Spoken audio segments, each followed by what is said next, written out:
자, 인생을 살아가면서 우리의 마음속에서 관대한 마음, 관용의 마음이 얼마나 중요합니까? 하지만 관용에도 슬기가 없으면요, 이게 낭비로 이어지는, 갈라지는 이 지점이 모호해질 수가 있는 것이고요. 무엇보다도 자유로운 삶에 대한 욕망, 자유 아니면 죽음을 달라, 삶 속에 자유가 얼마나 중요해요.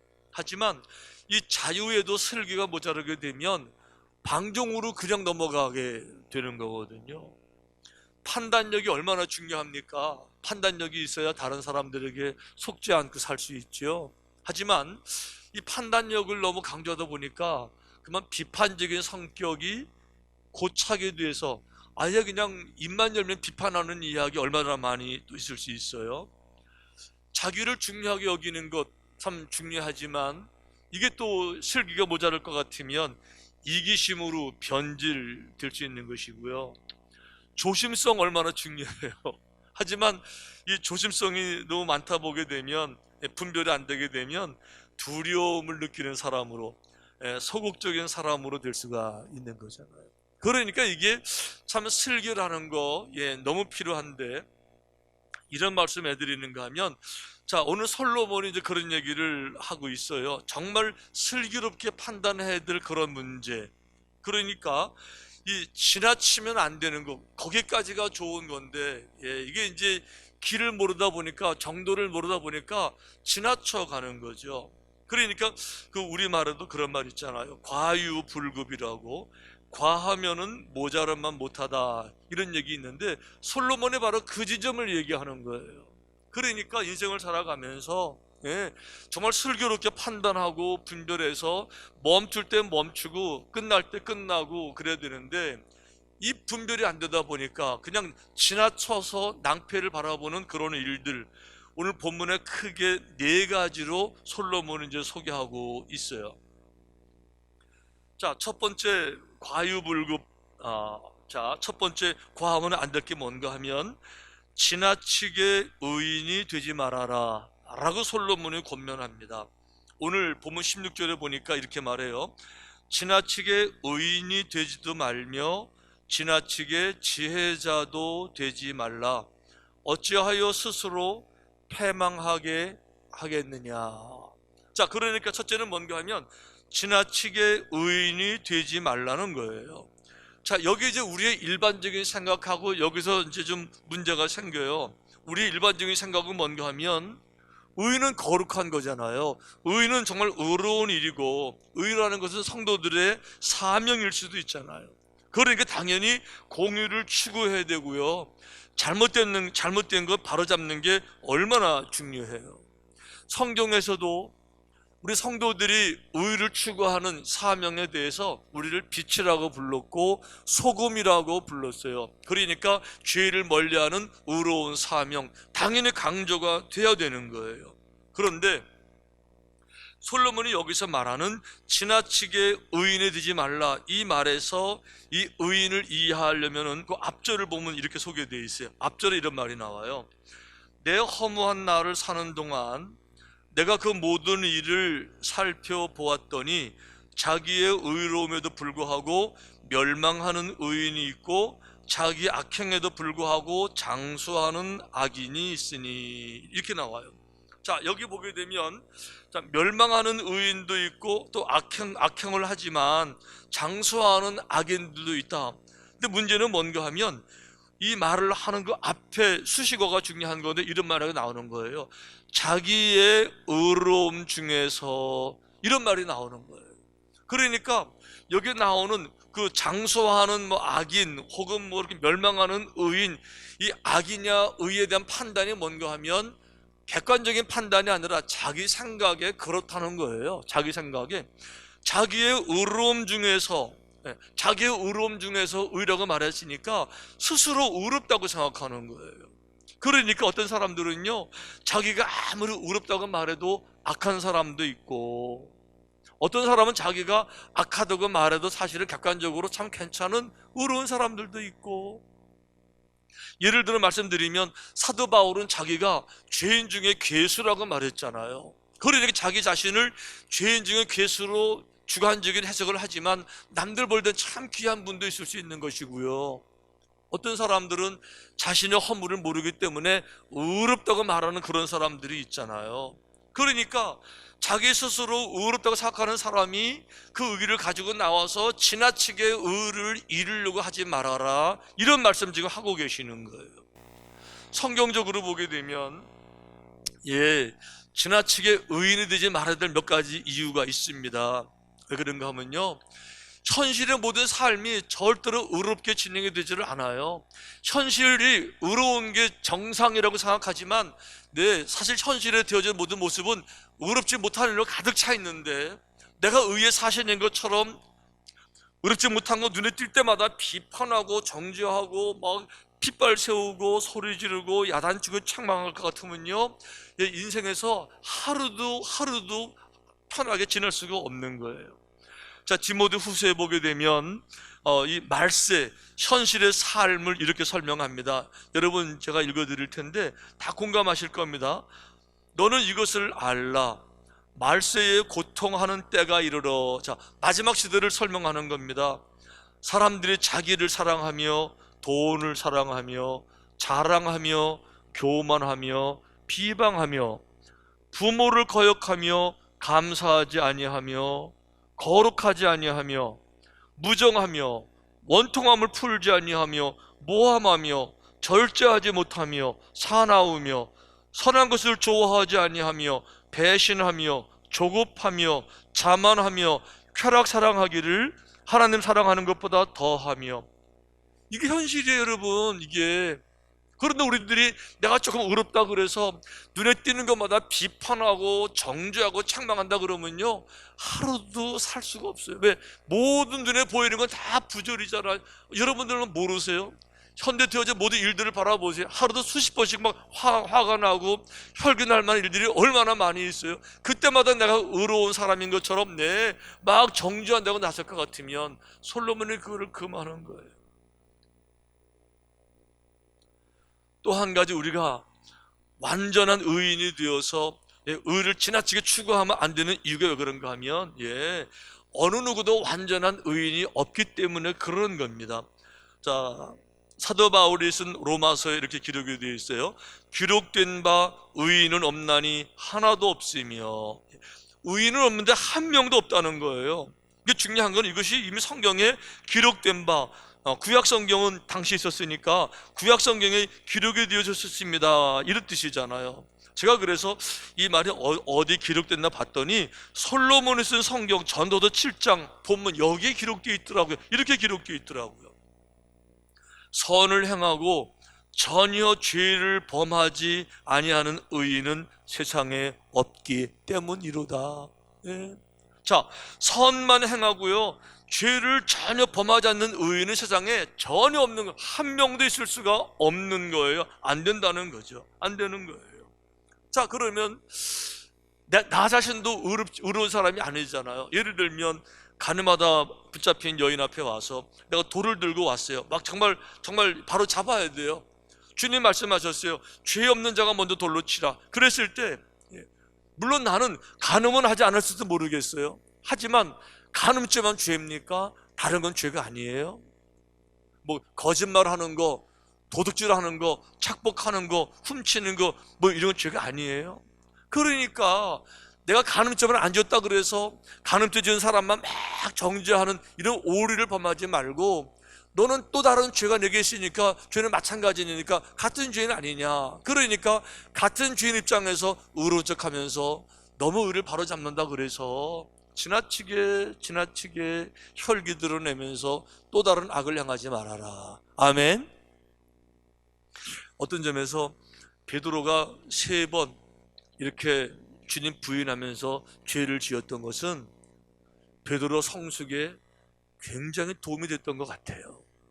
그러니까 베드로가 자기를 돌아보는데 주님의 수제자로서 주님을 그냥 부인한 것이 아니고 저주하고 욕하고 이러면서 부인했으니까, 그런 베드로가 내가 이런 죄인인데 내가 누구를 정죄해, 이런 마음을 가져서 아마 그 설교하면서도 정죄하는 설교가 아니고 여러분들이 몰라서 그렇습니다라고 말할 수 있었겠어요. 그런 점에서 볼 것 같으면요, 이전의 실수도, 이전의 허물도, 이전의 죄도 죄로 깨달아 알 수만 있을 것 같으면은 변화하는데, 성숙하는데 큰 도움이 될 것 같아요. 하지만 과거의 내 죄를 모르는 사람들은, 과거의 자신의 허물을 모르는 사람들은 여전히 본인이 완전한 의인인 줄 알고 입만 열면 또 누군가를 정죄하고 비판하겠지만, 솔로몬은 그래서 저희들에게 지혜를 줍니다. 지나치게 의로운 사람인 것처럼 하지 말아라. 과하면 못하니만 못하다. 아멘. 아멘. 네. 자, 두 번째는 이 얘기합니다. 지나치게 지혜자가 되지 말아라. 지나치게 의인이 되지도 말며 지나치게 지혜자도 되지 말라. 어찌하여 스스로 패망하게 하겠느냐. 지나치게 지혜자도 되지 말아라. 여기서 지나치게 진짜 지혜자를 말하는 것이 아니고요, 스스로 지혜롭다고 생각하지 말아라, 그런 뜻이에요. 혼자 잘난 척하고요, 혼자 똑똑한 척하고 자기 생각이 최고인 줄 알고 자기가 최고인 것처럼 지나치게 그렇게 생각하지 말라는 거죠. 물론 자기 자신에 대해서 자부심을 갖는 것은 중요해요.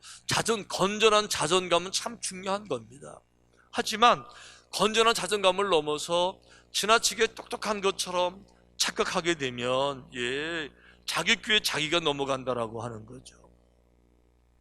바벨론 그 다리오 왕 시대에, 당시 전제 군주 시대잖아요. 왕들이 뭐 인간의 생사와 복권 다 가질 수 있으니까 신으로 추앙받던 이런 시대입니다. 자, 전국에 120개의 도가 있었어요. 그 고관들 120명을 세웠습니다. 또 그들을 다스리는 3명의 총리를 세웠어요. 또 총리 중에 으뜸으로 다니엘을 세운 겁니다. 그러니까 이 바벨론 사람들이요, 다른 나라 사람이 와서 자기를 다스리니까 얼마나 화가 나고 배가 아픕니까? 술수 꾀를 짜면서 정말 묘수를 짜내는 거예요. 왕의 마음도 기분 좋게 하는 거죠. 이렇게 말했어요. 왕이시여, 우리나라에 당신만이 신이신데 어떤 사람들은 당신을 신으로 인정하지 않냐고 다른 신을 섬기고 거기 절하는 이런 사람들이 있습니다. 이거는 우리 왕권을 위해서 척결을 해야 되니까 조서를 만들어서 절대 다른 신에게 절하지 못하게 하고 정말 신이신 당신만 섬기게 하시지요. 왕이 들어보니까 기분 좋잖아요. 그러니까 이제 사인해서 전국에 방을 내린 거예요. 그러니까 이 술수를 낸 사람들은요, 이제는 한숨 돌린 겁니다. 이제 해결된 거예요. 왕도 왕도 해결됐고요, 왕도 기분 좋으실 거고, 눈에 가신 다니엘 죽일 수 있잖아요. 사적으로 넣는 겁니다. 끝난 거예요. 끝났다고 생각했습니다. 정말 끝났습니까? 자, 마지막에 대해서 성경이 이렇게 말을 합니다. 왕이 말하여 다니엘을 참소한 사람들을 끌어오게 하고 그들을 그들의 처자들과 함께 사자굴에 던져 넣게 하였더니, 이 머리를 쓴 사람들, 술수를 꾸민 사람들, 음모를 꾸민 사람들, 이런 사람들은요, 자기뿐만 아니고 처자예요. 부인과 함께 모든 자녀들 다 사자굴에 던져 넣었어요. 어떻게 됐습니까? 굴 바닥에 닿기도 전에 사자들이 그들을 움켜서 뼈까지도 부서뜨렸더라. 그 솔로몬의 얘기는 그겁니다. 스스로 똑똑한 척하고, 스스로 지혜로운 척, 술수, 음모 그런 거 하지 말라는 거예요. 여호와의 말씀을 떠나지 말라는 거죠. 하나님 말씀에 반하는 행동을 하지 말라는 거죠. 말씀 위에 지은 집이래야 반석에 지은 집이 되는데, 똑똑한 척하고 인간적인 방법, 술수, 꾀 아니요, 스스로 패망하게 된다는 거죠. 자, 세 번째는 이렇게 말합니다. 지나치게 악인이 되지 말아라. 자, 본문에 보니까 지나치게 악인이 되지도 말며, 지나치게 악한 사람이 되지 말라 그래요. 자, 이게 무슨 얘기입니까? 우리 모두 악한 마음이 있고 또 악한 죄를 짓긴 했지만 어쩔 수 없는 연약한 인간이니까 어쩔 수 없이 죄를 지을 수 있겠지만, 지나치게 악한 일에 나서지 말고 악한 일에 총대매지 말고요, 더 중요한 거, 남의 눈에 눈물 나게 하면 자기 눈에 뭐가 흐르죠? 우리 어른들 그런 얘기 참 많이 했어요. 남의 눈에 눈물 나게 하면 당신 눈에 피눈물 난다. 하나님이 그렇게 하실 거라는 얘기 우리 참 많이 듣고 자랐는데 정말 그런 것 같아요. 남의 눈에 기쁨이 나게 해야죠.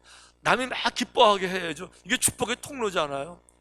우리가 있어서, 내가 있어서, 여러분들이 계셔서 우리 주변 사람들이 위로를 받고 격려를 받고요, 행복해지고 감사하게 되고, 이게 삶의 목표고 사명이잖아요. 그런데 남의 눈에 눈물 나게 하면요, 내 눈에 피눈물 난다는 거예요. 마지막 네 번째 그런 얘기합니다. 지나치게 우매한 자가 되지 말아라.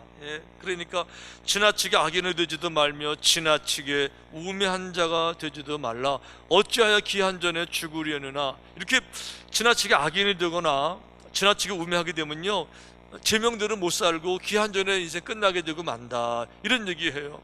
자, 지나치게 우매자가 되지 말아라. 그래서 솔로몬이 말하는 우매자가 뭔가 찾아보니까 솔로몬이 바로 거기 앞절에 우매자들의 특징을 이렇게 말했어요. 급한 마음으로 노를 바라지 마라. 노는 우매한 자들의 품에 머무름이니라. 그러니까 지나치게 우매하다는 말은요, 지나치게 혈기를 부리는 거예요. 지나치게 노하는 마음을 갖는 거예요. 지나치게 화를 내는 것이고요, 분노하는 마음, 이게 이제 지나친 어리석음을 드러낸다, 그런 얘기예요. 자, 중요한 건요, 우리가 언제 화가 나죠? 언제 분노하죠? 억울한 일을 당할 때 그런 거예요. 속상한 일을 당할 때 그런 겁니다. 치명적으로 상처를 받을 때, 손해를 볼 때, 이때 이제 막 억울하고 화가 나고 분노하게 되는 거죠. 그러다 보니까 내가 화가 나니까 이거를 갚아주려고 막 복수심에서 혈기를 부리면서 악한 일을 내가 당했는데 같은 악한 방법으로 쏟아부어 주는 거고요, 아니 더 악한 방법으로 복수하려고 노력하는 거, 이게 지나치게 우매하다라고 하는 거예요. 여러분, 그런데 성경이 이런 얘기를 해요. 솔로몬이 아주 중요한 얘기를, 다른 데서 듣지 못할 이야기를 이렇게 설명을 합니다. 21절에 보니까 또한 사람들이 하는 모든 말에 내 마음을 두지 말아라. 다른 사람들이 내게 흉을 보던, 비판을 하던, 내게 저주를 하던, 모독을 하던 다른 사람들 말 두고 화내지 마라, 분노하지 마라. 무슨 말을 들었을 때 감정 상하지 마라, 속상해하지 마라, 상처받지 마라. 왜 그러느냐? 그리하면 네 종이 너를 저주하는 것을 듣지 아니하리라. 우리의 종들 혹은 이웃들이 내게 저주를 막 한다 할지라도, 흉을 본다 할지라도 그런 말에 개의치 않게 될 것이다. 그러면서 아주 중요한 얘기를 이렇게 해줍니다. 너도 가끔 사람을 저주하였다는 것을 네 마음도 알고 있느니라. 그런데 누가 내게 흉을 보게 되면, 누가 내게 욕을 하게 되면, 누가 내게 뉘명을 씌우면, 누가 나쁜 얘기를 하게 되면 나는 한 번도 남을 향해서 그렇게 말한 적이 없는 사람인 것처럼, 그래서 화가 나가지고 거기다가 혈기를 쏟아붓고 분노하고, 솔로몬이 그게 어리석은 거라는 거예요. 너도 가끔은 남의 얘기하지 않느냐? 그렇다 그러면 남들도 가끔은 내 얘기 하겠지. 그러면 그 말을 들었을 때 그런가 보다 하고 지나갔어야지.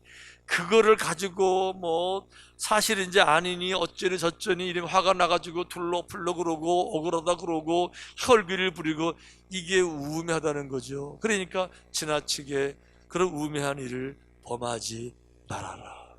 아멘. 그러면서 솔로몬이 이제 전체적인 결론으로 이런 얘기를 합니다. 너는 이것도 잡으며 저것에서도 내 손을 놓지 않는 것이 좋으니. 자, 무슨 얘기죠? 이것도 잡으면서 저것에서도 내 손을 놓지 않는 것이 좋으니. 예를 들면 의로움을 추구하는 것도 중요하지만, 의로움을 바로잡는 것도 중요하지만, 너도 죄인이라는 사실을 기억해야 된다, 이런 얘기하는 거고요. 누가 내게 말을 했을 때 내가 억울해서 밝히는 것도 중요하지만, 너도 가끔은 남의 이야기하는 사람이라는 것, 그 정도는 알면서, 이게 슬기라는 거죠. 그 정도는 분별하면서 사방을 좀 둘러보라는 거죠. 너도 의로운 건 알지만, 의로운 게 중요한 게 알지만 더 중요한 게 이겁니다. 하나님을 경외하는 자는 이 모든 일에서 벗어날 것임이니라. 하나님을 경외하는 자는요, 이 모든 일에서 벗어나는데 왜 그래요? 이 모든 일은 결국은 내가 바로잡는 것이 아니라 바로잡는 분은 따로 계세요. 그분이 하나님이시라는 거죠. 그러니까 하나님을 경외한다는 말은 다른 말로 말하면 하나님을 내가 믿기 때문에, 그분의 살아계심을 인정하기 때문에, 이 상황도 알고 계실 것을 알기 때문에 내 손으로 해결하려고 나서는 것이 아니라 일정 부분 내 역량 안에서, 허락된 안에서만 내가 노력을 하지만 넘어가는 것은 하나님이 하실 일을 그분에게 맡기고, 그 정도에서 멈출 줄 아는 슬기를 갖게 될 것이다. 아멘. 성경이 이렇게 말해요. 내 사랑하는 자들아, 너희가 친히 원수를 갚지 말고 하나님의 진노하심에 맡기라. 기록되었으되 원수 갚는 것이 내게 있으니 내가 갚으리라고 주께서 말씀하시니라.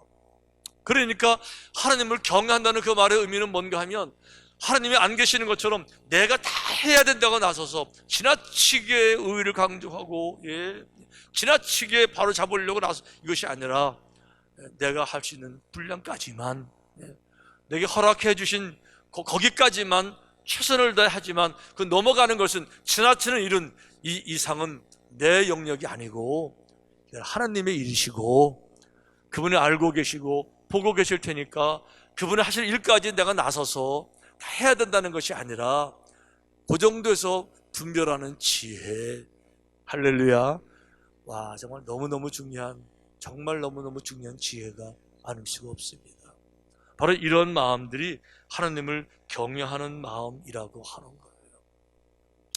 자, 지금 우리들이 이런 코로나를 보내면서 답답한 시간을 보내는 것은 정말 맞습니다. 정말 답답해요. 하지만 이 답답한 거 내가 다 해결할 수 없습니다. 어떻게 해결하겠습니까? 하지만 해결해 주시면 하나님이신 줄 분명히 믿습니다. 그분의 일은 그분에게 맡기는 거예요. 다만 우리가 할 수 있는 거 뭐겠습니까? 의로움을 다른 사람들에게 적용해서 남들을 비판하는 것이 아니라 의로움을 내게 적용해서 내가 어렵지 못함을 아파하고 그것 때문에 슬퍼하고, 남들 탓하는 것이 아니라 게으른 나를 탓하고요. 우리가 할 수 있는 거, 새벽에 일어나서 기도하는 거, 새벽에 하나님이 도우시리로다, 새벽에 일어나서 이런 마음을 가지고 있으시면 내가 할 일 경계를 알아서 슬기롭게 분별해서 내 자리에서 최선을 다할 것 같으면, 그러면 하나님, 우리 마음이 얼마나 아픈지 하나님께 알아요. 하나님, 내 마음이 너무 답답하고요, 내 마음이 너무 상했고 너무 속상하고 너무 어둡고 너무 절망적이고 한 치 앞도 안 보이고 너무 힘듭니다. 이 이야기를 그냥 주님께 하는 거예요. 하나님, 주님께 나와서 새벽을 깨워서, 하나님, 우리 현실이 이렇게 암울하고 아픕니다. 여기까지는 우리가 할 일이에요. 그 이후로는 하나님이 하시는 겁니다. 기도하는 자에게, 주를 바라보는 사람들에게, 어둠 속에서도 밝은 하늘을 훨훨 나는 꿈을 꾸고 믿음을 지키는 이런 사람들에게 믿음대로 되는 축복을 우리 주님께서 허락해 주실 줄로 분명히 믿습니다. 과하면 못 미침만 못한 겁니다. 지나치면 모자란만 못한 거예요. 그러니까 지나치게 의인이 되지도 말고, 지나치게 지혜로운 사람이 되지도 말고, 지나치게 악인도 되지 말고, 지나치게 우매한 사람도 되지 말고, 슬기죠, 말씀의 지혜죠, 이런 믿음 가지시고 마지막까지 이 믿음으로 승리하게 되시기를 주님의 이름으로 축원합니다.